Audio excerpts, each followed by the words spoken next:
প্রচণ্ড শীতে জনজীবনে স্থবিরতা দেখা দিয়েছে উত্তরের জনপদে। রংপুর বিভাগের ৮ জেলায় তাপমাত্রা ১০ ডিগ্রি সেলসিয়াসের মধ্যে ওঠানামা করলেও হিমেল বাতাস শীতের তীব্রতা বাড়িয়েছে বহুগুণ। ৪৮ ঘন্টায় শীতজনিত নানা রোগে মারা গেছে ৪৪ জন শিশু ও বৃদ্ধ। হাসপাতালের ওয়ার্ডে রোগীদের ভিড়। আলী হায়দার রনির ক্যামেরায় রংপুর বিভাগের প্রতিনিধি লিয়াকত আলী বাদরের তথ্যে desk report. Colour expert, George sap এবং মাইল্ড অন হ্যান্ডস টেকনোলজি সমৃদ্ধ অরিক্স ক্রিস্টাল ওয়াশ আপনার লন্ড্রি এক্সপার্ট। এক সপ্তাহেরও বেশি সময় ধরে সূর্যের দেখা নেই। ঘন কুয়াশা আর হিমেল বাতাসে শীতের তীব্রতা বেড়ে জবথব অবস্থা। হাসপাতালগুলোতে প্রচণ্ড ভিড়, কোল্ড ডায়রিয়া, নিউমোনিয়া, শ্বাসকষ্ট, ব্রঙ্কাইটিস সহ শীতজনিত নানা রোগের।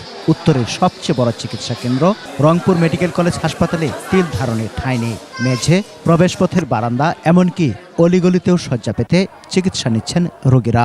বাচ্চারাও অসুস্থ, এদিকে বাতাস এসে আরও আমাদের সমস্যা হয়, জ্বালানা খোলা ভাঙ্গা। আমরা চাই একটু সুস্থভাবে আমাদের ভালো জায়গা। ঠান্ডার কারণে শ্বাস প্রশ্বাসের কষ্ট হয়, আর এই খুসুনি রোগের কারণে আমাদের এই নিয়ে আসার কথা। এখানে শীতের পরে বাচ্চা শীত ঠান্ডা, বাচ্চা কাঁপাকাঁপি, নিউমোনিয়ার মতো লক্ষণ। বাচ্চা ঠান্ডা লাগছে, কি গলায় কি জানি হয়েছে, অপারেশনের জন্য ঢাকায় যাইতে বলছে। 120-30 জন রোগী 35টা বেডের মধ্যে কিভাবে রাখবে? বেডে 2-3 জন করে রাখে। প্রতিদিনই মারা যাচ্ছে শীতজনিত রোগীরা। হাসপাতাল কর্তৃপক্ষ বলছে, সচেতনতার অভাবে অনেকেই শেষ সময়ে চিকিৎসা নিতে আসছেন। হসপিটালে যে বেড আছে তার প্রায় 3 গুণ ধারণ ক্ষমতা হয়ে গেছে রোগীর সংখ্যা, বিশেষ করে শিশু ওয়ার্ডগুলোতে এবং মেডিসিন ওয়ার্ডগুলোতে।